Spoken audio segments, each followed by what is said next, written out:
संत रामपाल जी महाराज एक ऐसे महान संत जिन्होंने अपनी सतभक्ति, तत्व ज्ञान, करुणा और सेवा के बल पर समाज में नई मिसाल कायम की है। संत रामपाल जी महाराज की अगुवाई में उनके सभी सतलोक आश्रमों से समाज कल्याण के अद्भुत कार्यों ने समाज को सुनहरे भविष्य की एक नई उम्मीद दिखाई है। संत रामपाल जी महाराज से नाम दीक्षा लेने के बाद लाखों लोगों की लाइलाज बीमारियां जैसे कैंसर, एड्स आदि ठीक हुई। संत जी के ज्ञान से प्रेरित होकर उनके अनुयायियों ने लाखों यूनिट रक्तदान किया। संत जी ने लाखों बहन बेटियों का दहेज मुक्त विवाह करवाया।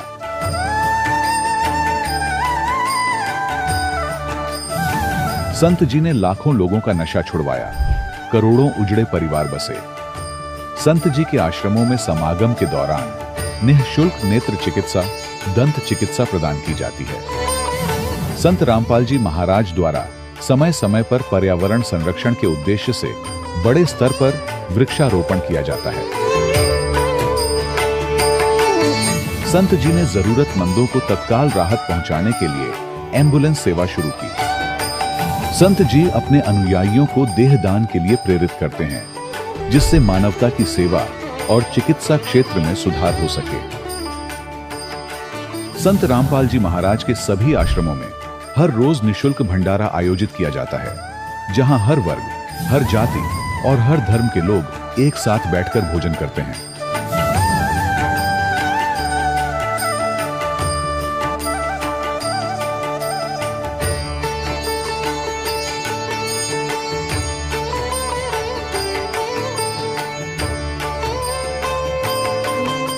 संत रामपाल जी महाराज की अन्नपूर्णा मुहिम ने गरीब और बेसहारा लोगों के जीवन में एक नई ऊर्जा और उम्मीद को जन्म दिया है। घर घर खाद्य सामग्री और जरूरी मदद पहुंचाकर संत रामपाल जी महाराज ने लोगों को दुख और मजबूरी से लड़ने की ताकत प्रदान की है।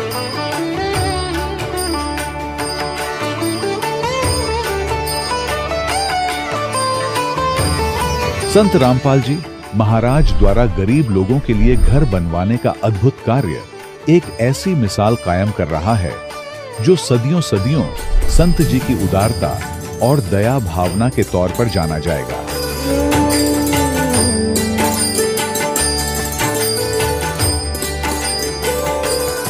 संत रामपाल जी महाराज के आश्रम में हजारों बुजुर्गों को सम्मान और प्यार के साथ जीवन जीने का अवसर मिलता है। उनके खाने, रहने और स्वास्थ्य की पूरी जिम्मेदारी संत रामपाल जी महाराज उठाते हैं। अनाथ बच्चों के लिए संत रामपाल जी महाराज के सभी आश्रम किसी वरदान से कम नहीं। यहाँ उन्हें शिक्षा, संस्कार और भविष्य के लिए बेहतर अवसर प्रदान किए जाते हैं। चाहे बाढ़ हो, भूकंप या महामारी, संत रामपाल जी महाराज और उनके अनुयायी हमेशा ही जरूरतमंदों के लिए सबसे आगे खड़े रहते हैं। कोविड महामारी के दौरान संत रामपाल जी महाराज के आश्रमों से करोड़ों लोगों के लिए भोजन, दवाइयां और जीवन रक्षक सामग्रियां उपलब्ध कराई गई। चाहे गरीब की मदद हो या किसी शोषित और पीड़ित वर्ग के हक और सम्मान की लड़ाई, संत रामपाल जी महाराज ने हमेशा ही उनकी दबी आवाज को सरकारों तक पहुंचाया है और उन्हें उचित न्याय दिलवाने में अहम भूमिका अदा की है। समाज में आध्यात्मिक और सामाजिक मूल्यों के प्रति जागरूकता लाने में संत रामपाल जी महाराज हर कदम पर मानवता के सच्चे सेवक साबित हुए हैं। संत रामपाल जी महाराज का जीवन हमें सिखाता है कि सच्ची सेवा वही है जो निस्वार्थ भाव से की जाए। आइए हम भी इस महान सेवा के कार्य में इस महान संत से जुड़ें और संत रामपाल जी महाराज से नाम दीक्षा लेकर अपने जीवन को धन्य बनाएं।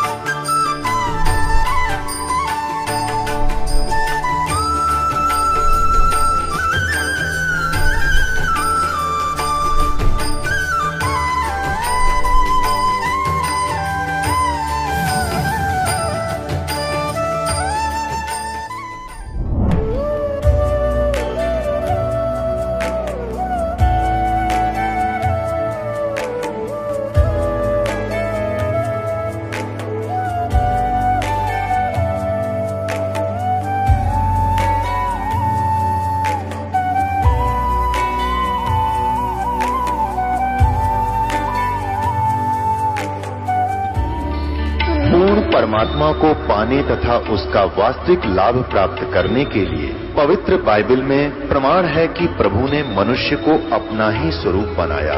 6 दिन में सृष्टि रचकर 7वें दिन विश्राम किया। कुरान शरीफ में प्रमाण है कि हजरत मोहम्मद को खुदा स्वयं कह रहे हैं कि मैंने तुम्हें उस परमात्मा की महिमा बताने के लिए भेजा है। वो परमात्मा कबीर है जिसने 6 दिन में सृष्टि रची तथा 7वें दिन तख्त पर जा विराजा। उसकी खबर किसी बाखबर से पूछकर तो देखो।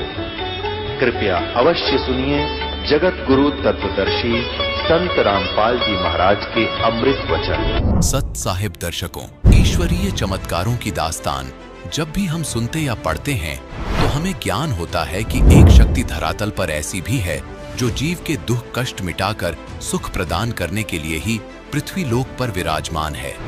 वह समय समय पर संत रूप में अपने कृपा पात्र भक्तों पर अपनी अपार कृपा बरसाकर उन्हें भक्ति और आस्था में दृढ़ करती है। हम बात कर रहे हैं उस परमेश्वर के विषय में जो सर्वगुण संपन्न और सर्व सुखदायक है और उन तमाम शक्तियों से युक्त है जिनसे आर्थिक, शारीरिक, मानसिक सभी प्रकार के लाभ प्राप्त होना संभव है।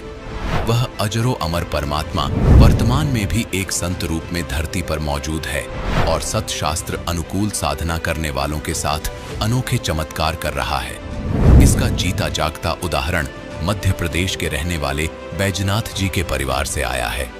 बैजनाथ जी के परिवार में जन्मी छोटी सी बच्ची जो किन्नर रूप में पैदा हुई थी, लेकिन संत रामपाल जी महाराज जी की रजा से आज ठीक हो चुकी है और अब वह दुनिया के सामने एक लड़की के रूप में है।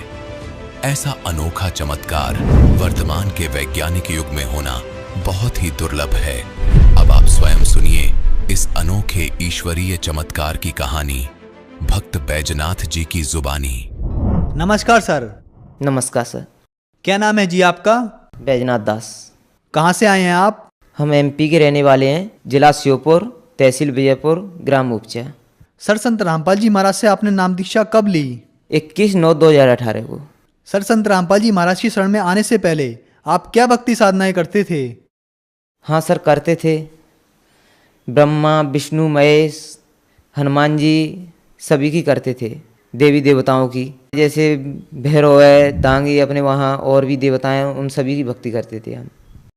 सर, जो आप देवी देवताओं की भक्ति करते थे, इन सब से क्या आपको कोई लाभ भी मिले? नहीं सर, कोई लाभ प्राप्त नहीं हुआ हमें।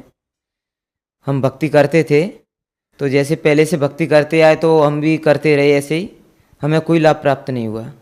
तो क्या आपको संत रामपाल जी महाराज से जुड़ने के बाद कोई अनुभव भी हुआ है?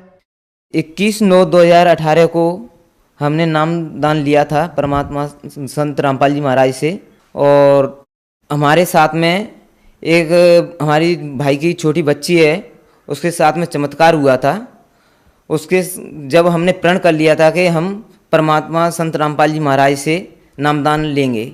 बच्ची हमारी जी आंगन में खेल रही थी तो हमारी दादी और मम्मी की नज़र बच्ची पे पड़ी, जब कपड़े नहीं पहन रही थी बच्ची, तो उनको पता चला कि इस बच्ची में तो कमी है, और हमें आज तक बिल्कुल पता भी नहीं चला कि हमारी बच्ची ऐसी है। आपकी जो दादी थी और बच्ची की जो मम्मी थी, उन्होंने बच्ची को देखा तो ऐसी क्या कमी दिखी बच्ची में कि उन्हें पता चला कि बच्ची में कमी है? हाँ सर, उस बच्ची के गुप्तांग नहीं थे, जो उसे हम जननांग बोलते हैं, वो नहीं थे। केवल जो पेशाब की रास्ता होती है वो रास्ता थी वो मात्र, और सब पे बिल्कुल जैसे पट्टी जैसी थी बिल्कुल। और हमने दूसरे दिन ही उस बच्ची को दिखाने डॉक्टर को ले गए हम, तो डॉक्टर से परामर्श किया तो डॉक्टर बोले कि अभी बच्ची छोटी है तो बच्ची को 7 साल की होने दो, 7 साल बाद जैसे हम अल्ट्रासाउंड लेके तो यह पता चलेगा कि बच्ची का ऑपरेशन हो भी सकता है या नहीं। तो जैसे बच्चे इतना हमें जानकारी मिली तो हम घर पे वापस आए। तो घर पे वापस आकर के सभी घर वाले हम परेशान हुए कि इस बच्ची के क्या होगा, कैसे क्या, माने बहुत दुखी हुए सभी। तो हमारे मम्मी पापा, दादा दादी और चाचा चाची तो परमात्मा संत रामपाल जी महाराज से 2013-14 से जुड़े हुए थे। तो मम्मी ने परमात्मा से अरदास लगाई कि हे परमात्मा संत रामपाल जी महाराज, हम तुमसे जुड़े हुए हैं तो हमसे माने जैसे जगत के लोग पहले से भी कहते हैं और अब क्या कहेंगे कि आप कैसे गुरु से जुड़े हो और आपके घर में क्या हो रहा है। तो बहुत दुखी हो रही थी मम्मी। तो उन्होंने परमात्मा से कहा, संत रामपाल जी महाराज से, कि हे प्रभु, आप ही जाने, इस बच्ची को आप ही ठीक कर सकते हैं, अन्यथा कोई कर नहीं सकता है। तो बहुत दुखी होकर रोके मम्मी ने बोला, तो परमात्मा ने जैसे 20 दिन नहीं हुए तो ऐसा चमत्कार कर दिखलाया कि मम्मी और जो बहू है हमारी, तो बच्ची को गोद में लेकर के दूध पिला रही थी। तो उस समय ऐसी आवाज़ आई जैसे कपड़ा फाड़ते हैं हम, जैसी आवाज़ आई तो मम्मी ने बोला कि ये आवाज़ किसकी आई है। तो बोला कि जैसे कि मम्मी गैस पास हुई होगी। तो ऐसा ध्यान नहीं दिया। फिर बाद में मम्मी ने देखा बच्ची को, तो बच्ची को देखा तो बिल्कुल बच्ची बिल्कुल सही, जैसी की तैसी और नॉर्मल बच्चियां होती हैं वैसे परमात्मा ने बिल्कुल बच्ची को वैसे ही बना दिया है। बिल्कुल चमत्कार ऐसा दिखाया परमात्मा से, हम सभी घर वाले ऐसे चकित रह गए कि सिवाय परमात्मा संत रामपाल जी महाराज के अलावा ऐसा कोई चमत्कार कर ही नहीं सकता। तो बिल्कुल हमें इतनी खुशी हुई, परमात्मा की ऐसी रजा हुई। तो मैं संत रामपाल जी महाराज से पहले नाम दीक्षा नहीं लेना चाहता था और न मेरा भाई लेना चाहता था। तो जैसे हमारी बच्ची के गुप्तांग नहीं थे, तो गुप्तांग जैसे परमात्मा ने जो चमत्कार किया, गुप्तांग जैसे कि तैसे नॉर्मल बच्ची की तरह जो गुप्तांग लगा दिए परमात्मा ने, तो वो चमत्कार देख के हमने भी प्रण कर लिया था कि हम भी परमात्मा संत रामपाल जी महाराज से नाम उपदेश लेंगे। और वो बच्ची भी मेरे साथ है, मैं उस बच्ची को भी आपको दिखाना चाहता हूँ। ये वो बच्ची है जो मैं आपके सामने दिखा रहा हूँ। और इस बच्ची के पहले गुप्तांग नहीं थे, और संत रामपाल जी महाराज से जब मम्मी ने हमारे जो अर्जी लगाई थी परमात्मा से, तो इस बच्ची के बिल्कुल गुप्तांग जैसे नॉर्मल बच्चियों के होते हैं वैसे बिल्कुल गुप्तांग अब परमात्मा ने लगा दिए। तो सर आपके कहने का मतलब है कि आपकी जो बच्ची है वह किन्नर पैदा हुई थी और संत रामपाल जी महाराज से प्रार्थना लगाने के बाद आपकी एक बच्ची किन्नर से नॉर्मल हो गई। तो ये एक अपने आप में बहुत बड़ा चमत्कार है। तो जो समाज आज आपको देख रहा है, आप उन्हें क्या संदेश देना चाहेंगे? जगत और भक्तों से मैं ये कहना चाहता हूँ कि संत रामपाल जी महाराज आए हुए हैं, वो परमात्मा हैं, और उनसे सभी नाम दीक्षा लें और नाम दीक्षा लेकर के अपना कल्याण करवाएं। और सभी भक्त और जो जगत के लोग हैं वो परमात्मा को पहचानें, संत रामपाल जी महाराज को, और सभी नाम उपदेश लें। संत रामपाल जी महाराज से नाम दीक्षा कैसे ले सकते हैं? संत रामपाल जी महाराज से नाम दीक्षा लेने के लिए कई चैनलों पे सत्संग चलता है। तो संत रामपाल जी महाराज का सत्संग जब हम सुनते हैं तो उसके नीचे पट्टियाँ चलती हैं, तो पट्टियों में जो कुछ नंबर दिए होते हैं, तो उन नंबरों पे फ़ोन लगा करके आप नज़दीकी नामदान केंद्रों का पता लगा सकते हैं अपने वहाँ। तो आप वहाँ पर उन केंद्रों पर जा करके आप नाम दीक्षा ले सकते हैं। धन्यवाद सर। सत साहिब। दर्शकों, अभी आपने सुने संत रामपाल जी महाराज से दीक्षा प्राप्त करके सुखी हुए भक्त के अनुभव। अब देखिए जगत गुरु तत्वदर्शी संत रामपाल जी महाराज के मंगल प्रवचन। माला घाल हुए हैं मुक्ता, गल में माला पहन ली, माथे का तिलक लगा लिया, टिक्की बिंदी ला ली, इन्हें सोचा हो गए पार। कहते हैं कंठी माला सुमरनी, पैरे से क्या हो, ऊपर डूंडा साधु का, अंतर रख्या खो। ऊपर से तो महात्मा दिखे कंठी माला पहन पैर के, अंदर खख भी नहीं, ना ज्ञान ना भक्ति साधना ठीक तेरी। सन्यासी 10 नाम कहावे, शिव शिव करे न संशय जावे। निर्वाणी निकछ निसारा, भूल गए हैं ब्रह्म द्वारा।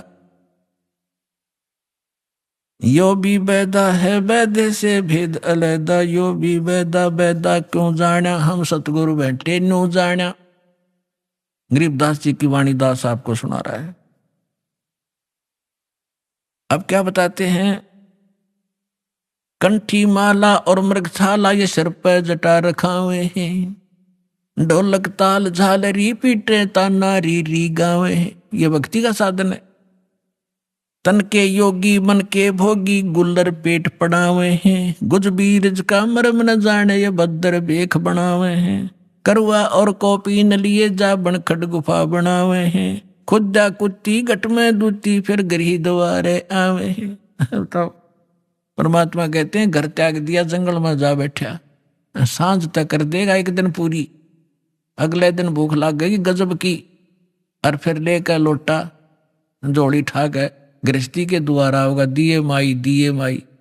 अरे घर में सारी सुविधा थी, समय पर रोटी खाओ, अपना धंधा करो और भगवान भजो जो मंत्र से ही दे रखे। काशी गया प्रयाग महोदध, जगन्नाथ को जावे हैं, लोहागर और पुष्कर पर से वहां द्वारका दाग दगावे हैं। यो भी बैदा बैदे से भेद अलैदा बैदा क्यों जाना, हम सतगुरु बैठे यूं जाना। अब जैसे क्या बताया है, तीर तुपक तलवार कटारी जमदड़ जोर बदावे हैं, हर पैड़ी हर हेत न जाना वाजा तेग चलावे हैं। एक बार कुंभ के मेले के पर्व का संयोग हुआ था इनके अनुसार हर की पैड़ी पे, और पुण्यात्मा यहाँ गांव गांव में नगर नगर में देखे न चिमटे गाड़ के धूणे ला कर राख रमा के बड़ी बड़ी जटार माला पैर के ने सोचा महात्मा पड़े होंगे।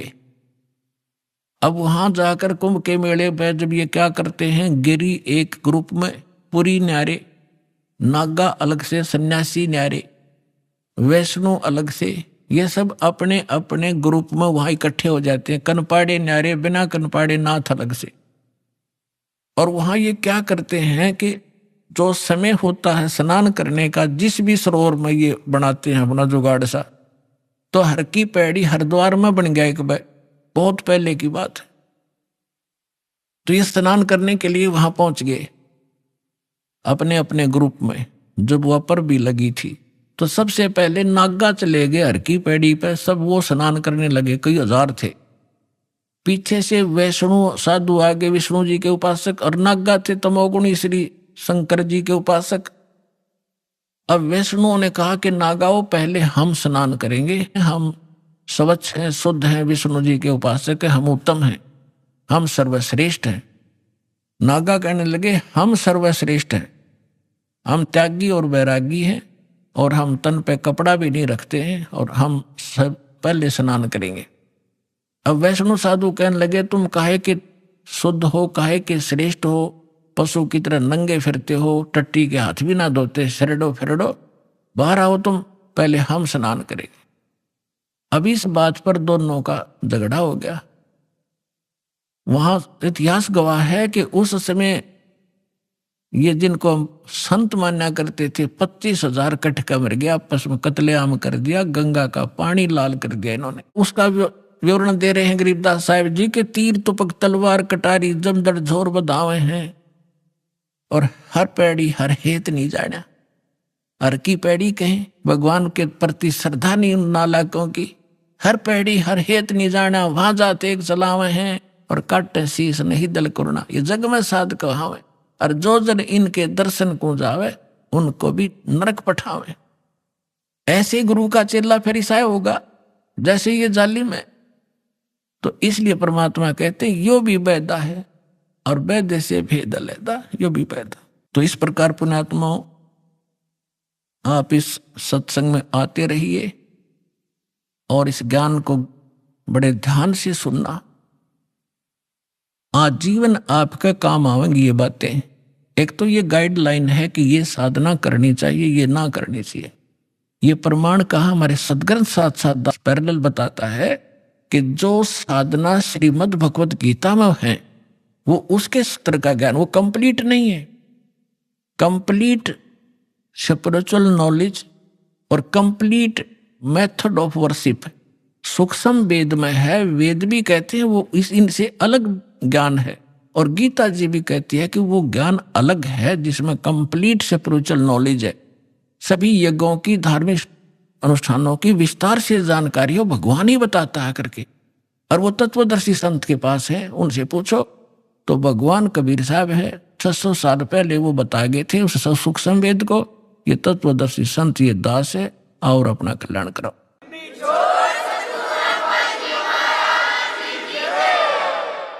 परम पिता परमात्मा पूर्ण ब्रह्म सर्वश्रेष्ठी रचनहार कबीर देव, कबीर साहेब, कबीर परमेश्वर जी की असीम रजा से आप सभी पुण्यात्माएं परमात्मा की महिमा श्रवण करने के लिए उपस्थित हुए। जिस प्राणी के युगों युगों के शुभ संस्कार एकत्रित हो जाते हैं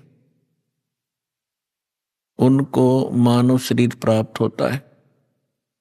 उससे भी शुभ संस्कारी वो हंस आत्माएं हैं जिनको सतगुरु मिलते हैं, सत्संग श्रवण करने का अवसर प्राप्त होता है। पुण्यात्माओं, आज तक हमें परमात्मा की ABC का भी ज्ञान नहीं था।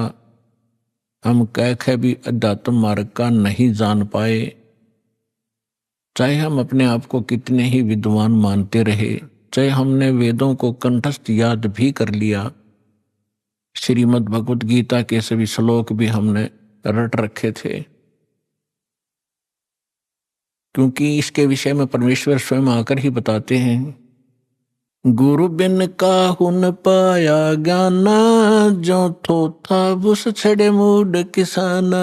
गुरु बिन वेद पढ़े जो प्राणी, समझे न सारे रहे अज्ञानी। होय होय, परमेश्वर ने 600 वर्ष पहले बताया था कि ये ऋषि महर्षि ब्राह्मण लोग, विद्वान संत मंडलेश्वर, वेदों को कंठस्थ तो याद कर लिया, इनकी प्रभुता भी बनी हुई है, कोई चतुर्वेदी, कोई त्रिवेदी, कोई दिव्यवेदी, कि इन्होंने चारों वेदों को कंठस्थ याद कर रखा है। किसी ने 3 वेदों को, वो त्रिवेदी कहलाता है। किसी ने 2 वेदों को कंठस्थ याद कर रखा था, वो दिव्यवेदी कहलाते थे। अपने आत्माओं, यहां परमात्मा कहते हैं कि प्रत्येक प्राणी, प्रत्येक आत्मा, जब से वो परमात्मा कहते हैं मेरे से बिछड़ी है, उसी के तुरंत बाद इसको एहसास हो गया है कि हमसे गलती हो चुकी है और हमारी कोई अनमोल वस्तु हमसे छीनी जा चुकी है और उसके बगैर हम रह नहीं सकते, उसके बगैर हम सुखी नहीं हो सकते। उसको अब हम परमात्मा कहते हैं। तो जिस कारण से इस आत्मा ने उस वस्तु को पाने के लिए एक बरसक प्रयत्न किया और अभी तक वो सशक्त प्रयत्न जारी है। उसके लिए उन्होंने जंगलों में जाना, राज त्याग देना भी उचित समझा। शरीर नष्ट हो जाए, गल जाए, तपस्या कर करके उन्होंने भगवान पाना ही चाहा, पर नहीं मिला। उन्होंने चारों वेदों को कंठस्थ याद कर लिया, पढ़ने लगे थे परमात्मा को खोजने के लिए, फिर वो याद हो गए, क्योंकि पहले शांत स्वभाव के लोग होते थे, वर्तमान की हाहाकार नहीं थी, बार बार के रिपीटेशन से, आवर्ती से ये कंठस्थ हो जाते हैं। तो उन्होंने चारों वेदों को याद कर लिया और कोई भी कहीं बोलता तो वो तुरंत उसके अध्याय और मंत्र को तुरंत सुना देता, जिस कारण से वो प्रभुता प्राप्त हो गए। और जब प्राणी को प्रभुता प्राप्त हो जाती है, परमात्मा से कोसों दूर हो जाता है, क्योंकि जीव साहब नहीं हो सकता, परमात्मा ही साहब है। अब आप देखते हो हम कितने अज्ञानी हो गए। हम छोटी सी पोस्ट प्राप्त कर लेते हैं, यदि हमें कोई सीधा नाम पुकारता है तो हमें दुख होता था, और हमें साहब बोलता तो हम प्रसन्न होते थे, छाती फूल जाती है। इस ज्ञान से पता चलेगा कि साहब क्या है और जीव क्या है। तो कहने का भाव यह है कि वो वेदों के कंठस्थ करने वाले इतने प्रभु बन गए, उनको ब्राह्मण कहने लगे। ब्राह्मण का अर्थ होता ब्राह्मण सोए जो ब्रह्म पहचाने। ब्रह्म माने भगवान, परमात्मा को पहचाने। अपने आत्माओं, यहाँ क्योंकि यह दातम मार्ग है, पहली कक्षा के बालक भी आते हैं, तो ब्रह्म का अर्थ ये समझ लेना कि निरंजन ज्योति काल है, नहीं। ब्रह्म का अर्थ वैसे प्रभु होता है, भगवान होता है, राम कहो, साब कहो, ब्रह्म कहो। लेकिन जैसे हम पूर्ण परमात्मा कहते हैं, पूर्ण ब्रह्म कहते हैं, इसका मतलब कोई इनकम्प्लीट ब्रह्म भी है, लेकिन ब्रह्म शब्द पर्याप्त है परमात्मा के लिए। लेकिन यहां ये नकली प्रभु घने हो गए, तो इसलिए प्रभु की पहचान जिसने कर ली, ब्रह्म की पहचान जिसने कर ली, वो ब्राह्मण कहलाता है। दास अपने प्रवचनों में बहुत बार पंडितों ब्राह्मणों के विषय में उनकी मूर्खता अज्ञानता सुनाता है। तो उसमें ये ना समझें कि दास एक ब्राह्मण वर्ण को कह रहा है। ब्राह्मण वर्ण अलग वस्तु है। जैसे एक वैद्य था और वो बहुत अच्छा वैद्य था, नाड़ी पकड़कर तुरंत बता देता था अमुक रोग है, औषधि भी उसके पास कारगर थी, सुप्रसिद्ध हुआ। उसकी एक दो पीढ़ी उसके द्वारा बताई औषधि और उस विधि से वो उपचार करते रहे, वो भी वैद्य कहलाए। लेकिन आगे चल के वो लाखों की संख्या बन गई उनके वंशजों की, और वो वैद्य नहीं है, फिर भी उनका सरनेम वैद्य बन गया। अब कोई कुछ कार्य करता है, कोई कुछ कार्य करता है, वो भी अपने पीछे लगाता है रमेश वैद्य, और काम क्या है उसका, परचून की दुकान। जानता नहीं पेट के दर्द की दवाई औषधि, और लिखता है रमेश वैद्य, तो वो वैद्य नहीं है। और यदि कहीं किसी वैद्य की मूर्खता बताई जाती है कि रोग ये और दवाई ये दे रहा है, ये खाक वैद्य है, तो उस वैद्य को दुख नहीं होता जो परचून की दुकान किए हुए। इसी प्रकार ब्राह्मण की विषय में जानना, मेरे पूज्य गुरुदेव जी ब्राह्मण वर्ण में जन्मे थे, लेकिन वो अपने आप को ब्राह्मण नहीं कहते थे, पंडित नहीं कहते थे। पंडित ब्राह्मण की दूसरा पर्यायवाची पंडित भी कहलाता। पंडित का भी यही अर्थ होता है।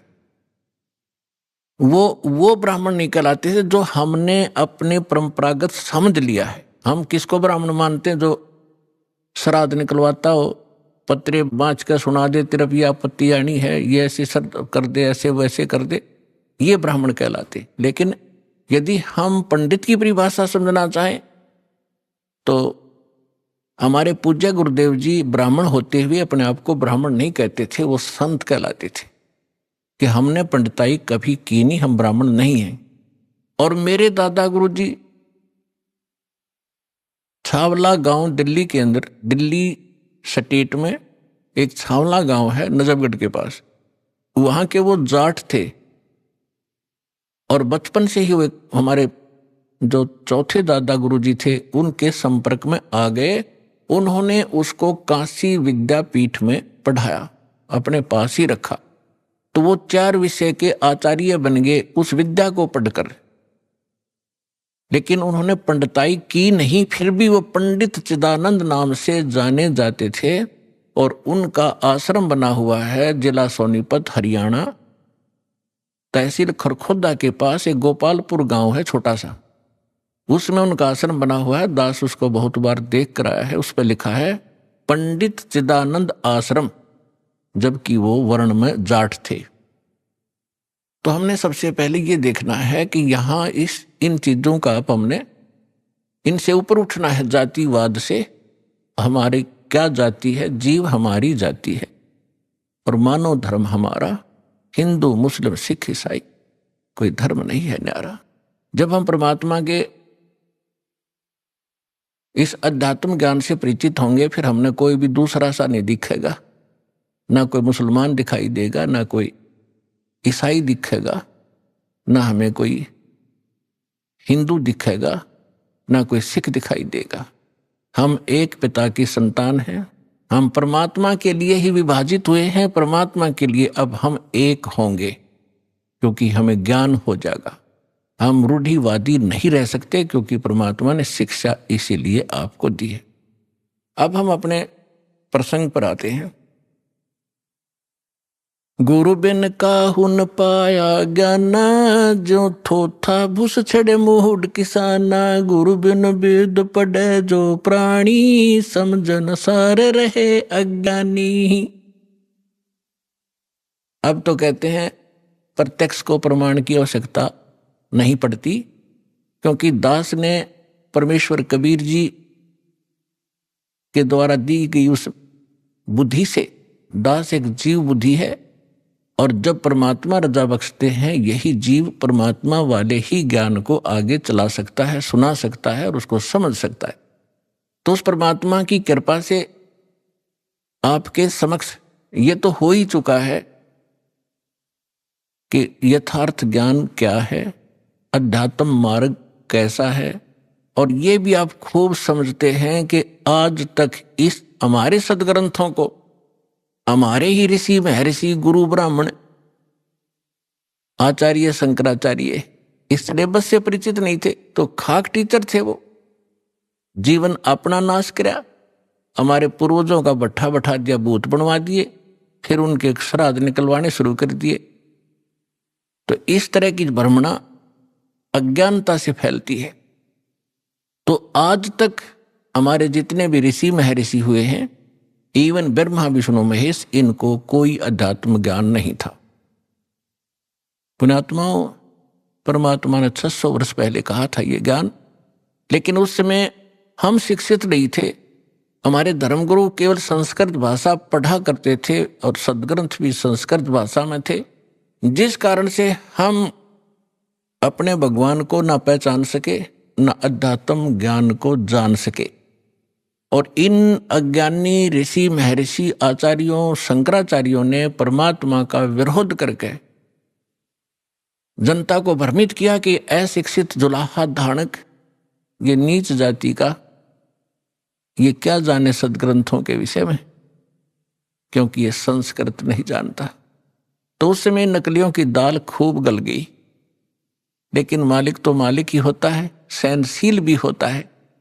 वो जो उद्देश्य लेकर चलते हैं वो बीच में भड़बड़ाते नहीं।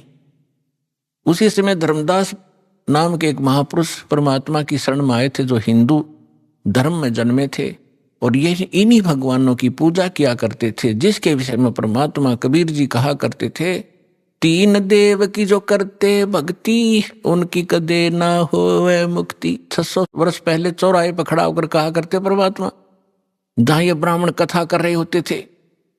तो उस समय परमात्मा के बहुत मार पड़ा करती थी, पीटा करते थे, घसीटा करते थे। लेकिन परमात्मा सत्य है, उसके वचन सत्य है, उसका अस्तित्व सत्य है, वो झूठ ना कह सकता और ना ही वो झूठ होता है। तो तब धर्मदास नाम के एक महापुरुष बड़े विचलित हुए। अब जो प्रसंग चल रहा है हम उसी पर आते हैं। इस ज्ञान को बताने के लिए परमात्मा स्वयं आते हैं। परमात्मा की पहचान करने के लिए हमारे सदग्रंथ पर्याप्त हैं, जिनको आज तक हम शिरोधार्य माना करते थे। पवित्र चारों वेद, ऋग्वेद, यजुर्वेद, अथर्ववेद और सामवेद, इन चारों वेदों को हम सत्य मानते हैं, पूरा विश्व सत्य मानता है। विशेषकर हिंदू धर्म के नाम ये लिख दिए गए हैं कि हिंदुओं के ग्रंथ हैं, तो हिंदू तो इसको सत्य मानते ही मानते हैं। दूसरे श्रीमद् भगवत गीता, वेदों से भी प्रथम स्थान आज श्रीमद् भगवत गीता जी का है, क्योंकि ये एक छोटा ग्रंथ है और चारों वेदों का निष्कर्ष है। और उसके बाद 18 पुराण। अब लगभग 2,500-3 हजार वर्ष से जो हमारे धर्मगुरु रहे हैं, उन्होंने केवल पुराणों को ही महत्व दिया और साथ में श्रीमद् भगवत गीता को भी उन्होंने समांतर सम्मान दिया है और इन्हीं के पठन पाठन से मोक्ष बताया है। और उन्होंने ये भी कहा है कि हम जो ज्ञान दे रहे हैं इन्हीं ग्रंथों के आधार से दे रहे हैं। तो पुण्यात्माओं, परमात्मा को पहचानना पड़ेगा। जब तक हमें ये विश्वास नहीं होगा कि ये सामने रखा एक चमकीला पत्थर वास्तव में हीरा है, लाल है, इसकी कीमत इतनी है, तब तक हम उसका दाम नहीं लगा सकते, उसका मूल्य चुका नहीं सकते, दे नहीं सकते, उसको ग्रहण कर ही नहीं सकते, क्योंकि वो कीमती इतना है। इसी प्रकार जब तक हम परमात्मा को नहीं पहचानेंगे और हमें दृढ़ विश्वास नहीं होगा कि सचमुच ये है भगवान, तो तब तक हम दृढ़ नहीं होंगे, उसकी कीमत दे नहीं सकेंगे, अर्थात हम उसको प्राप्त नहीं कर सकते। तो उसके लिए हमने सबसे पहले ये विश्वास, हमने ये जानना होगा, दृढ़ निश्चय करना होगा कि जिस परमात्मा को हम प्राप्त करने के लिए प्रयत्न करेंगे, उसके लिए जो भी कीमत हमने देनी पड़ेगी वो देंगे, तो वास्तव में वो परमात्मा है भी कि नहीं। तो उसकी पहचान के लिए हमने कोई आधार बनाने पड़ेंगे। उसके लिए आधार क्या है? सर्वप्रथम हमारे सद्ग्रंथ। वैसे तो सर्वप्रथम हम मानते हैं प्रत्यक्ष दृष्टा को, लेकिन फिर भी हम अपने उस थ्योरी को हम नकारा नहीं कर सकते, जिसको आज तक श्रोधार्य मानते रहे और सत्य मानते रहे। तो हम पहले थ्योरी फिर प्रैक्टिकल दोनों को से हम सिद्ध कर लेंगे कि सचमुच कौन है परमात्मा। तो इसके लिए हमने सबसे पहले अपने सद्ग्रंथों की थ्योरी को देखेंगे कि उनमें क्या लिखा है, और फिर प्रैक्टिकल। जब दोनों एक जैसा रिजल्ट देंगे तो ही इज गॉड, वो परमात्मा है। तो पुण्यात्माओं, श्रीमद् भगवत गीता अध्याय नंबर 4 के श्लोक नंबर 32 में 32 में कहा है कि अर्जुन, मैंने अभी आपको अध्याय नंबर 4 के श्लोक नंबर 25 से लेकर 30 तक जिन साधकों और साधनाओं की जानकारी दी है, और वो साधक चाहे कोई देवी देवताओं को पूजता है, उसी को सत्य मानता है, पापनाशक जानता है, कोई स्वाध्याय करता है, कोई तीक्ष्ण अहिंसावादी व्रत ही करके मुंह पर पट्टी बांध के नंगे पैरों घूम कर अपनी साधना को सही मान रहा है। चौथे अध्याय के 32वें श्लोक में कहा है कि इन यज्ञों माने धार्मिक अनुष्ठानों की जानकारी ब्रह्मणे मुखे सच्चिदानंद घन ब्रह्म ने अपने मुख कमल से बोली है। पुण्यात्माओं, दास ने एक शब्द बोला था, गुरु बिन काहुन पाया ज्ञाना, जो थो था बुस छड़े मूड किसाना, गुरु बिन वेद पढ़े जो प्राणी, समझन सार रहे अज्ञानी। श्रीमद् भगवत गीता चारों वेदों का निष्कर्ष है। चौथे अध्याय के 32वें श्लोक में यहां एक ब्रह्मणे मुखे शब्द है। इस ब्रह्मणे मुखे शब्द का हमारे अनुवादकर्ताओं ने इस दास से पहले जो अनुवाद दास ने किया है गहरी नजर गीता में एक पुस्तक बनाई है, यानी उसका अनुवाद समझो श्रीमद् भगवत गीता का अनुवाद है, उसका नाम लिखा है गहरी नजर गीता में। इससे पहले जितने महापुरुषों के आप अनुवाद उठाकर देखोगे उसमें क्या लिख रखा है? ब्रह्मणे मुखे का अर्थ किया है वेद की वाणी, और इन्हीं अनुवादकर्ताओं ने 17वें अध्याय के 23वें श्लोक में इसी ब्रह्मणे का अर्थ किया है सच्चिदानंद घन ब्रह्म। वो यथार्थ अनुवाद है, वो सही अर्थ है। यहां ये विचलित हो गए, तो ये विद्वान नहीं थे, इसलिए इन्होंने अनुवादों का अड़ंगा कर दिया। अपनी ओछी सोच से अर्थ भी अनर्थ कर दिए। ब्रह्म का अर्थ भगवान होता है, तो ब्रह्म का अर्थ कोई वेद करता है तो महामूर्ख है। वेद एक संविधान है, भगवान की जानकारी देता है, उसके नियम बताता है, और ब्रह्म भगवान है। जैसे एक राजा है, राजा का संविधान है, उसके अंदर उसके सारे नियम लिखे हुए हैं, कैसे एक प्रजा को रहना चाहिए, क्या अपराध है, कैसा ना करना चाहिए। और कहीं पर कोई राजा का अर्थ और संविधान लिख दे तो वो अर्थ ठीक नहीं कर रहा, अनर्थ कर रहा है। इसी प्रकार यहां ब्रह्मणे माने सच्चिदानंद घन ब्रह्म, और मुखे अपने मुख कमल से बोली गई वाणी में विस्तार से कहे हैं। सच्चिदानंद घन ब्रह्म ने अपने मुख कमल से बोली उस अमृत वाणी में उन धार्मिक युगों की जानकारी, अनुष्ठानों की जानकारी विस्तार के साथ कही है, और उसको तत्व ज्ञान कहते हैं। और उसको जानने के बाद तो सभी कर्मों से मुक्त हो जाएगा।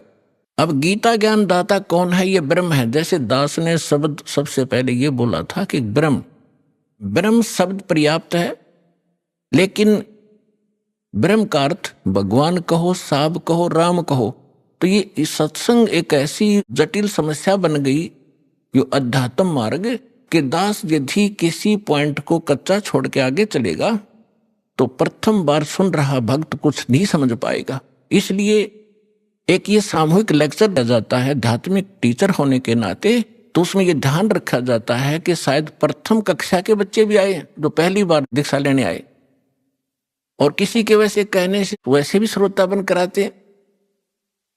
तो ये इसलिए यहाँ थोड़ा सा डिफाइन करेंगे। जैसे साहब कहो, ब्रह्म कहो, राम कहो, गॉड कहो, अल्लाह कहो, खुदा कहो, ईश कहो, ब्रह्म कहो। अब जैसे एक तहसीलदार भी साहब है, प्रभु है, स्वामी है अपने विभाग का। ऐसे ही आगे चले हम थोड़े शॉर्ट में बताऊंगा। जैसे डिप्टी कमिश्नर भी साहब है, मंत्री भी साहब है, मुख्यमंत्री भी साहब है। खूब समझते हो आप कि ये साहब कितने सतर के हैं। और प्रधानमंत्री भी साहब कहलाते हैं और राष्ट्रपति जी भी साहब ही कहलाते हैं। तो इसे समझ लेना। तो ये इसलिए ब्रह्म, अब जैसे मुख्यमंत्री जी हैं, ये एक क्षेत्र के मालिक हैं, स्वामी है, ये पूर्ण स्वामी नहीं है, पूरे भारत के स्वामी नहीं है। इसी प्रकार यहां जो ब्रह्म शब्द है, ये ब्रह्म है 21 ब्रह्मांड का स्वामी। इसको ज्योत स्वरूपी निरंजन गीता अध्याय नंबर 11 के श्लोक नंबर 32 में स्वयं कहता, मैं काल हूं, ये काल ही है। और काल भी स्वामी है। जैसे एक जेल का सुप्रिटेंडेंट, वो जेल का स्वामी है, अब सुप्रिटेंडेंट साहब भी है, ऐसे ही ये काल साहब है, 21 ब्रह्मांड का स्वामी है, या एक जेल है, यो जेल का सुप्रिटेंडेंट साहब है, ये समझ लो। तो ऐसी ऐसी इसने 21 जेल बना रखी है। एक ब्रह्मांड भी ये जेल है। अभी आपने सुने संत रामपाल जी महाराज के मंगल प्रवचन। आइए अब सुनते हैं संत रामपाल जी महाराज से नाम दीक्षा लेकर सतभक्ति करके अद्भुत लाभ प्राप्त करने वाले अनुयायी के विचार। दर्शकों, आज का समाज युवा वर्ग पर आधारित है और समाज सुधार में युवाओं की भूमिका अत्यधिक महत्वपूर्ण है। समाज की बुराइयों और गलत धारणाओं को सुलझाया जा सकता है अगर युवा अपनी भूमिका सही ढंग से निभाएं। जैसे एक परिवार का भविष्य उसकी अगली पीढ़ी पर निर्भर होता है, वैसे ही समाज का भविष्य भी युवा पीढ़ी पर है। इसके लिए जरूरी है कि आप सही विचार और परमात्मा के प्रति धारणा रखें। हर व्यक्ति अपने कर्मों का ज्ञान रखता है और यह आवश्यक है कि सही मार्ग पर चलने के लिए एक पूर्ण परमात्मा की शरण मिले। सच्चे परमात्मा की पहचान होने पर जीवन सुखमय हो जाता है और एक तत्वदर्शी संत ही इस मार्ग पर ले जा सकते हैं। इसी संदर्भ में आज हम आपको मिलवाने जा रहे हैं मालविका शर्मा जी से, जो लुधियाना, पंजाब की रहने वाली हैं। मालविका जी बचपन से ही संत रामपाल जी महाराज से जुड़ी हैं। इन्होंने अपनी भक्ति साधना और जीवन में आए परिवर्तनों को साझा किया और बताया कि कैसे संत रामपाल जी महाराज ने इनके कष्टों को दूर किया। मालविका जी के अनुभव से जानते हैं कि एक सच्चे संत का होना जीवन में क्यों जरूरी है। दर्शकों, अब आप स्वयं सुनिए मालविका जी के भक्तिमय सफर की कहानी, उनकी अपनी जुबानी। जी नमस्कार जी। नमस्कार सर। क्या नाम है जी आपका? मालविका शर्मा। कहाँ से आए हैं जी आप? लुधियाना, पंजाब से। संत रामपाल जी महाराज जी से नाम दीक्षा कब लीजिए आपने? मैंने छोटी ही उम्र में 2004 में ही गुरुजी से नामदान ले लिया था। 2004 में? जी, मैं तब 4th स्टैंडर्ड में थी। कितनी उम्र रही होगी आपकी उस टाइम? 4th स्टैंडर्ड में मेरी 8 इयर्स। 8 साल की उम्र में ही आपने संत रामपाल जी महाराज जी नाम? जी, तभी से नामदान लिया हुआ। तब से लेकर के अब तक आपका अनुभव क्या रहा है संत रामपाल जी महाराज जी को लेकर के? उनकी जो फॉलोअर्स की जो संख्या है लगातार बढ़ती जा रही है, ये आपका जो अनुभव है इस बीच में वो क्या है? देखिए, सबसे पहली बात जो हम कहते हैं बेसिक्स ऑफ स्पिरिचुअलिटी, वो हमें संत रामपाल जी महाराज जी ने ही बताए हैं। जैसे सब लोग बोलते हैं गॉड इज वन, और उसके बाद हमें हजारों नाम बता दिए भगवान के। राम जी भगवान है, कृष्ण जी भगवान है, शिव जी भगवान है, ब्रह्मा जी भगवान है। तो ये गॉड इज वन का तो कोई मतलब ही नहीं बना। तो परमात्मा ने हमें, संत रामपाल जी महाराज जी ने हमें ग्रंथों में से दिखा दिया, सारे ग्रंथों की, सारे रिलीजन्स की होली बुक्स उठाई परमात्मा ने, बाइबल उठाई, कुरान उठाई, गीता जी उठाई, सब में उठा के निचोड़ निकाल के दे दिया कि वो भगवान कौन है और उनका नाम क्या है। देखिए, आपने कहा कि आपकी उम्र उस समय 8 साल रही होगी जब आपने संत रामपाल जी महाराज से नाम दीक्षा ली। उस समय तो आपको ये समझ में नहीं आया होगा कि गॉड पे एक ही है और दूसरे संत हैं जो अलग अलग बता रहे हैं। तो आप जुड़े कैसे रहे सर मैं आपको ये चीज़ बताना चाहूँगी कि छोटे से ही ना, जब से मुझे बोलना आया होगा, तब से मैं अपने पापा से एक क्वेश्चन पूछती थी कि पापा हम यहाँ पर क्यों आए हैं और क्यों यहाँ पर डेथ हो जाती है। क्योंकि मेरे घर में परमात्मा की दया से कभी कुछ बुरा नहीं हुआ, बट मैंने डेथ होती देखी दूसरों के घरों में। तो मेरे दिमाग में एक क्वेश्चन बचपन से ही आता था कि पापा प्लीज़ बता दो कि ये मरने के बाद आत्मा कहाँ जाती है। तो उनके पास कोई आंसर नहीं होता था, क्योंकि उन्होंने आसाराम बापू जी से नामदान लिया हुआ था। तो वो कहते थे कि मुझे तो इस चीज़ का आंसर बिल्कुल भी नहीं पता। तो जैसे ही गुरुजी का ज्ञान सुना, स्टार्टिंग में ही तो गुरुजी ने क्रिएशन ऑफ नेचर बता दिया, जिसमें गुरुजी ने बताया कि आत्मा आती कहाँ से है और हम मरने के बाद कहाँ चले जाएंगे और हमारे साथ क्या क्या बीतता है उसके बाद। तो मुझे जब ये क्वेश्चन का आंसर मिला, मुझे तभी पता चल गया था कि यही परमात्मा है और ये भगवान ही आए हुए हैं, ये कोई गुरु नहीं है, ये भगवान आए हुए हैं सीधा। तो लाखों की तादाद में एक व्यक्ति कैसे ये निर्णय करेगा कि कौन संत सही है और कौन संत सही नहीं है? देखिए, हर चीज़ का ना जो निचोड़ होता है वो हम किसी कॉन्स्टिट्यूशन को लेकर चलें, तो जैसे अब इंडिया की कॉन्स्टिट्यूशन है, अगर उसको फॉलो नहीं करोगे, लॉ को फॉलो नहीं करोगे, जेल में पटक दिया जाएगा आपको। इसी प्रकार से जो हमारी होली बुक्स है वो स्पिरिचुअलिटी का जो बेस है उसी में है। तो हमारी स्पिरिचुअल बुक्स में जो लिखा है वो संत फॉलो करेंगे अगर हम उन संत को, तो ही हम पार हो सकते हैं। और गीता जी में साफ साफ लिखा हुआ है कि तत्वदर्शी संत वो हैं जो उल्टे लटके हुए संसार रूपी वृक्ष को जड़ से लेकर टहनी तक भाग सहित बता देंगे। और वो आज तक सिर्फ ही बंदी छोड़ सदगुरु रामपाल जी महाराज जी ने ही किया है। देखिए, आप एजुकेटेड हैं, शिक्षित हैं, आपसे एक बात पूछना चाहेंगे कि आपने कहा कि संत रामपाल जी महाराज जो हैं वो वेदों के अनुसार भक्ति बताते हैं, बाकी किसी संत ने नहीं बताया। देखिए, लाखों करोड़ों की तादाद में ऐसे फॉलोअर्स हैं जो किसी अन्य संत से जुड़े हुए हैं। क्या आपको लगता है कि आज तक किसी भी संत ने वेदों के अनुसार भक्ति नहीं बताई है और केवल संत रामपाल जी महाराज जी ने ही बताई है? जी बिल्कुल, किसी ने भी वेदों के अनुसार भक्ति नहीं बताई। गुरुजी एक एक लाइन को ना उंगली लगाकर बता रहे हैं कि बच्चों देख लो ये लिखा हुआ है और हम कर क्या रहे हैं। ये आप कैसे कह सकते हैं? इस बात का निर्णय कैसे हो कि कोई जो दूसरे संत हैं वो शास्त्रों के अनुसार भक्ति नहीं बता रहे हैं? कैसे लोग निर्णय करेंगे? सर, आपने बहुत ही अच्छा क्वेश्चन किया कि हम किस तरीके से निर्णय करें कि सही संत कौन है और कौन सही भक्ति बता रहा है। तो पहला पॉइंट मैं आपको बोलना चाहूँगी कि बाकी जो गुरु हैं वो सब बोलते हैं कि परमात्मा निराकार है, बल्कि हमारी होली बुक साफ साफ बोलती हैं कि परमात्मा साकार है। बाइबल में लिखा हुआ है प्रभु ने मनुष्य को अपना ही स्वरूप दिया। तो ये फैक्ट रीइंस्टेट हो रहा है कि परमात्मा तो साकार ही है। तो सबसे बड़ी चीज़ तो ये है कि God is in form, God is not formless, जो कि बाकी सब संत बोलते हैं।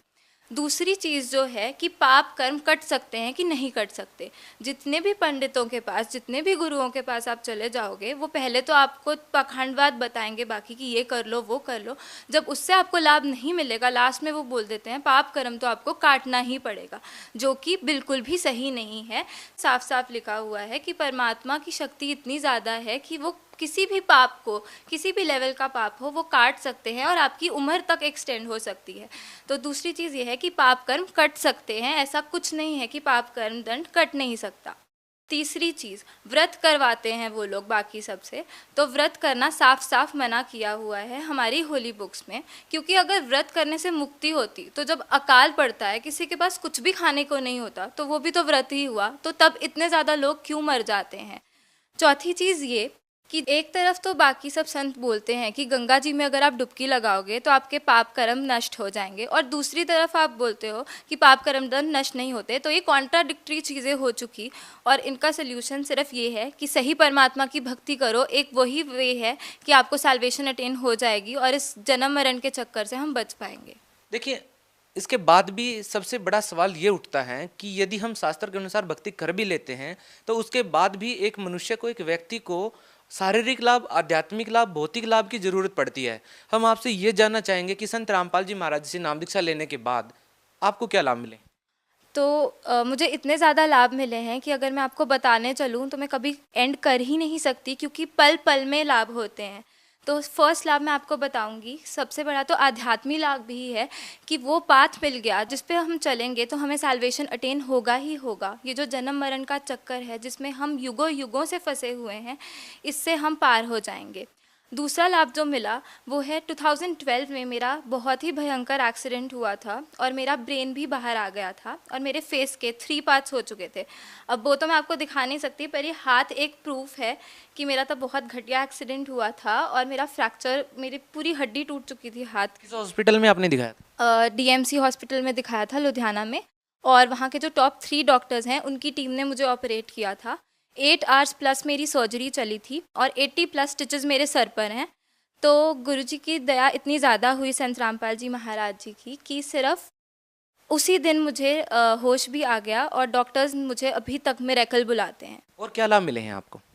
अगला लाभ ये है कि अभी कुछ महीने पहले ही मेरे चार्टर्ड अकाउंटेंसी एग्ज़ाम से पहले मेरे दांत में विजडम टूथ मेरा आ रहा था और वो पूरा गल चुका था। तो हमने स्कैन करवाया तो डॉक्टर ने बोला कि आपके वहाँ सब कुछ गल चुका है, जाड़ जो है वो भी गल गई है और दांत भी गल चुका है, तो ये ऑपरेट ही करना पड़ेगा। और मैं आपको ये भी बता देता हूँ, आपके बाकी 3 विजडम टूथ भी आएंगे और उन तीनों के लिए जगह नहीं है, तो आपको 4 बार ऑपरेशन करवाना पड़ेगा। तो तब मैंने उनसे रिक्वेस्ट करी कि अभी मेरे एग्ज़ाम्स हैं तो आप इसको पोस्टपोन कर दो, एग्ज़ाम्स के बाद ये करवा लेंगे, तब तक आप मेडिसिन दे दो। एग्ज़ाम्स के बाद जब मैं गई तो मेरे सिर पे ऑलरेडी चोट है, तो मुझे डर लग रहा था कि ये लोग खींचेंगे तो बहुत ज़्यादा प्रॉब्लम हो जाएगी। तो गुरुजी इतनी दया करना कि आप बस वहाँ पर सामने खड़े हो जाना जब मेरा ऑपरेशन हो रहा होगा। तो हम डॉक्टर के पास फिर से गए। डॉक्टर ने एक बारी कहा एक बारी चेक फिर से कर लेते हैं। तो उन्होंने चेक किया, उन्होंने कहा आपको कौन से डॉक्टर ने बोला था कि आपको ऑपरेशन करवाना है? मैंने कहा आपने ही बोला था। तो तब उनको याद आ गया, तो वो कहते कि आप देख लो ये सब कि आपका पूरा ठीक हो चुका है और आपके 4 विजडम टूथ के लिए जगह बन चुकी है और मुझे समझ नहीं आ रहा ये सब कैसे हुआ है। तो तब हमने उनको गुरुजी का बताया, गुरुजी की बुक भी उनको दी, और तो ये मेरे को अगला लाभ हुआ। उसके बाद जो मुझे लाभ हुआ, मुझे छोटे में बहुत ही तेज़ स्टमक एक होता था, मुझे ये भी नहीं याद कौन सी साइड होता था, पर परमात्मा से नाम लेने के बाद वो दर्द भी हमेशा के लिए चला गया। अगला लाभ संत रामपाल जी की दया से ये हुआ कि मेरे दादाजी को 3 बारी हार्ट अटैक आ चुका है और तीनों बारी ही गुरुजी ने बचा लिया। अगला लाभ मैं आपको ये बताऊंगी जो कि सबसे बड़ा लाभ है कि मेरे पे काल का अटैक 5 बारी हो चुका है और 5 बार नाम लेते ही, जैसे ही गुरुजी ने बताया है कि आपको चाहे प्रथम नाम मिला हो, चाहे दूसरा, चाहे तीसरा, आप उसका नाम जाप करो और परमात्मा वहाँ प्रकट हो जाएंगे, तो वैसे ही मुझे तीसरा नाम मिला हुआ था, तो मैंने तीसरा नाम का जाप किया तो काल एकदम से बिल्कुल घबरा जाता है और जैसे परमात्मा गुरु रामपाल जी महाराज जी ने बोला था कि पंख कटे पक्षी जैसे गिर जाता है वैसे गिरेगा, बिल्कुल वैसे ही वो गिरा। परमात्मा सामने आके खड़े हो गए और परमात्मा ने वहाँ से मुझे 5 बारी बचाया है। लेकिन सवाल यहाँ भी ये उठता है कि आपके ऊपर अटैक होता ही क्यों है, क्यों आपका एक्सीडेंट होता है और क्यों इस तरह की आपके सामने परेशानियाँ आती हैं? परेशानियाँ हम पर हमारे पिछले कर्मों के कारण आती हैं और इसका सिर्फ तोड़ यही है कि हम पूर्ण परमात्मा की शरण में चले जाएं, जो कि इस डेट पर बंदी छोड़ सदगुरु रामपाल जी महाराज। लेकिन आप तो ऑलरेडी शरण में आ चुके हैं, उसके बावजूद आपके सामने ये समस्याएं क्यों आती हैं? क्या आप मानते हैं इस बात को लेकर के कि नाम लेने के बाद भी एक श्रद्धालु के ऊपर समस्याओं का आना क्या कहता है? देखिए, मैं तो खुश होती हूँ कि मेरे ऊपर ये समस्या आती है, क्योंकि जैसे ये समस्या आती है उससे हमें पता चलता है जो डेथ लोग बाद में एक्सपीरियंस करते हैं और उनके पास कोई तब वो ही नहीं होता वे आउट कि वो क्या करें उसके बाद, वो मेरे पे पहले ही आ चुकी है और मुझे पता है कि यहाँ का जो सब कुछ है वो नकली है बिल्कुल। असलियत सिर्फ ये है कि हमने एक दिन मरना है, हमें नहीं पता हमने किस दिन मरना है। उसके लिए आप इंश्योरेंस ले लो परमात्मा से, जो कि सिर्फ सदगुरु रामपाल जी महाराज ही दे सकते हैं। और ये पक्का है कि परमात्मा से आप नामदान ले लोगे तो वापस से उस जगह चले जाओगे। देखिए, यहाँ किसी को बूढ़ा होना नहीं पसंद, यहाँ किसी को दुखी होना नहीं पसंद, यहाँ किसी को मरना नहीं पसंद। क्यों नहीं पसंद? क्योंकि हम एक ऐसी जगह रहते थे जहाँ ये सब नहीं था, जो खुशियों का भंडार था, और हम अपनी गलती से यहाँ पर फंस गए हैं। क्रिएशन ऑफ नेचर ज़रूर देखिए, सदगुरु रामपाल जी महाराज जी ने जो बताया है, और उसमें आपको पता चल जाएगा कि हम कैसे यहाँ आए और कैसे हमें इस जगह से निकलना है। देखिए, आप यूथ हैं और हम मानते हैं कि संत रामपाल जी महाराज के अनुयायी ही इस एज में आकर के इस तरह की आध्यात्मिक बातें कर सकते हैं, क्योंकि जिस तरह का आज का ज़माना है उस तरह हम देखते हैं कि इस एज में यूथ ऐसी बातें नहीं करते हैं। इस तरह के विचार आपके अंदर जो भरे हुए हैं वो क्या मानते हैं आप, कैसे हैं आपके ये विचार जो आज आप व्यक्त कर रहे हैं कैमरे के सामने? सबसे पहली बात, हमारे पेरेंट्स पे बहुत ज़्यादा डिपेंड करता है कि हमारे विचार कैसे होंगे। तो भगवान की इतनी दया थी कि मेरे पेरेंट्स शुरू से ही बहुत श्रद्धालु रहे हैं और उन्होंने शुरू से ही एथिक्स और प्रिंसिपल्स को सबसे पहले रखा है।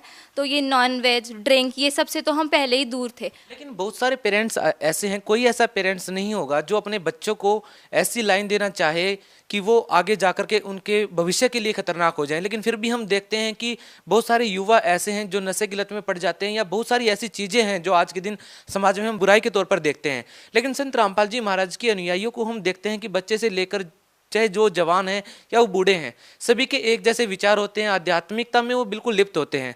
ये जो देखते हैं हम इस तरह का बदलाव, ये अपने आप में बहुत कुछ कहता है। इसके बारे में क्या कहना चाहेंगे? देखिए, सारे स्पिरिचुअल और सोशल रिफॉर्म संत रामपाल जी महाराज ही लेकर आ रहे हैं। उन्होंने ही वो इनिशिएटिव लिया है जो कि कोई ले नहीं पा रहा था और किसी में इतनी समर्था भी नहीं है कि वो ले सके। ये स्वयं परमात्मा आए हैं जो हमें सब कुछ बता रहे हैं कि बच्चों ये सही है, ये गलत है। इन्होंने हमें साफ साफ बता दिया है कि हमारी बाउंडेशंस क्या है, हमें पता है कि क्या सही है क्या गलत है, हमें आगे का दिखता है जो कि लोगों को नहीं दिखता। गुरु नानक देव जी बोलते हैं, नानक दुखिया सब संसार, सुखी सोई जो नाम आधार। Only the power of true words can make you truly happy and satisfied. पर आज की जो यंग जनरेशन है, यंग जनरेशन क्या बोलूँ, बड़े भी जो हैं ऐसे नशे में फंसे हुए हैं, वो उसी को सुख मानते हैं। हमें क्वेश्चन किया जाता है कि आप ड्रिंक नहीं करते तो आप सुखी कैसे रहते हो, और असल में वो लोगों के साथ आप 1-2 दिन बात कर लीजिए, वो अपना दुख बताने लग जाते हैं, इतने दुखी होते हैं वो लोग। तो वो असल में सुखी तो है ही नहीं, और सुख सिर्फ सही भक्ति से ही मिल सकता है। मालविका जी, क्या करते हैं आप? मैं चार्टर्ड अकाउंटेंट हूँ। अच्छा, आप एक बात बताइए, संत रामपाल जी महाराज जी के जब अनुयायियों का हम इंटरव्यू लेते हैं तो बहुत सारे लोग बताते हैं कि उनको कैंसर जैसी भयानक बीमारियां ठीक हो गई हैं, उन्होंने नशा करना छोड़ दिया है। आप सीए हैं और शिक्षित भी हैं काफ़ी, तो आप मानते हैं कि इन बातों को कि किसी संत से नाम दीक्षा लेने से या मंत्रों के जाप करने से कोई नशा छोड़ सकता है या कैंसर जैसी बीमारियां ठीक हो सकती हैं? क्योंकि आप तो शिक्षित है, आपको पता है कि मेडिकल साइंस का ज़माना है और इस तरह की बातें करना क्या अपने आप में हास्यास्पद नहीं है? सर देखिए, आप सब लोगों के लिए ये हास्यास्पद ज़रूर है क्योंकि आप लोग भक्ति से कोसों दूर है, पर हमें परमात्मा का ज्ञान मिल चुका है और हमें सब पता है आजकल। तो देखिए, साइंस जो है, जहाँ साइंस ख़त्म होती है ना, वहाँ परमात्मा का ज्ञान शुरू हो जाता है। डॉक्टर्स एक बंदे को डेड बोल रहे हैं, लास्ट स्टेज कैंसर क्योर हो रहा है, वो कैसे हो रहा है? देखिए, मिरेकल्स हमें आज तक एक वर्ड लगता था, उस पर रिस्ट्रिक्टेड था कि ये बस एक वर्ड है, ये सिर्फ सुनने को मिलेगा हमें, या ये फेरी टेल वाली मूवीज़ में ही हो सकता है। पर परमात्मा सदगुरु रामपाल जी महाराज जी ने यहाँ के वो मिरेकल वर्ड को ना प्रूव कर दिया है, और आपके सामने हम इतने प्रूफ्स खड़ा सकते हैं, लाइव प्रूफ जो बता रहे हैं कि हम मरे हुए ज़िंदा किए हैं। तो साइंस मेरा ख्याल कुछ भी नहीं है, वो साइंस भी किसकी दी हुई है, वो भगवान की ही दी हुई है। तो साइंस से आगे है स्पिरिचुअलिटी, जो हम सोच भी नहीं सकते, और ये मैनमेड तो कुछ भी नहीं है, सब परमात्मा का दिया हुआ है। जो आजकल बन चुका फ़ोन के थ्रू हम क्या क्या नहीं कर सकते, वो सब परमात्मा की ही देन है। भगत समाज को क्या संदेश देना चाहेंगे? सबसे पहले मैं आपके कैमरे के माध्यम से एक चीज़ बोलना चाहूँगी कि बंदी छोड़ सदगुरु रामपाल जी महाराज जी ने एक मुहिम छेड़ दी है। जो डाउरी ने इतनी लड़कियों को मार के जला दिया है, इतनी लड़कियों के साथ बुरा हो रहा है, वो परमात्मा ने बिल्कुल ही ख़त्म कर दिया है। सदगुरु रामपाल जी महाराज जी के जो भी शिष्य हैं वो डाउरी फ्री मैरिजेस करते हैं, कोई दहेज का लेना देना नहीं होता, कोई पाखंड नहीं होता, बिना पाखंड के शादियाँ हो रही। इसका सबसे बड़ा लाभ किनको मिला है? सर, इसका सबसे बड़ा लाभ लड़कियों के पेरेंट्स और लड़कियों को ही मिला है, क्योंकि लड़कियां गर्भ में भी मार दी जाती थी और बाद में भी जब उनकी शादी होती थी तो उनके साथ इतने ज़्यादा अत्याचार होते थे सिर्फ एक इस डाउरी के कारण।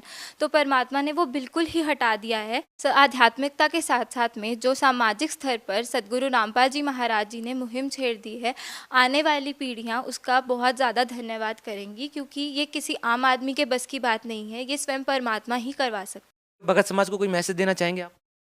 भगत समाज से मेरी यही रिक्वेस्ट है कि मानुष जन्म दुर्लभ है, ये मिले ना बारंबार, जैसे तरवर से पत्ता टूट गिरे वो बहर ना लगता डार।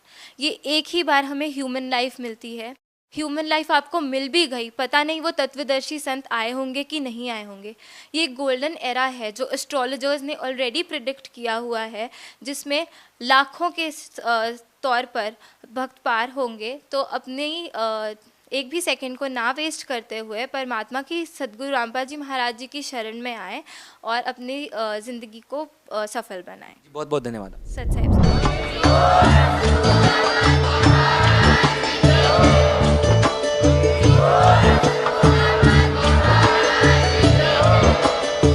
सुन रहे थे जगत गुरु तत्वदर्शी संत रामपाल जी महाराज जी के मंगल प्रवचन। अधिक जानकारी के लिए विजिट कीजिए हमारी वेबसाइट www.jagatgururampalji.org। संत रामपाल जी महाराज जी के शुभ आशीर्वाद से पूरे विश्व भर में 500 से भी ज्यादा नाम दीक्षा केंद्र हैं, जिन पर संत रामपाल जी महाराज जी द्वारा ऑनलाइन निशुल्क नाम दीक्षा दी जा रही है। अपने नजदीकी नाम दीक्षा केंद्र का पता करने के लिए संपर्क करें 8222880541।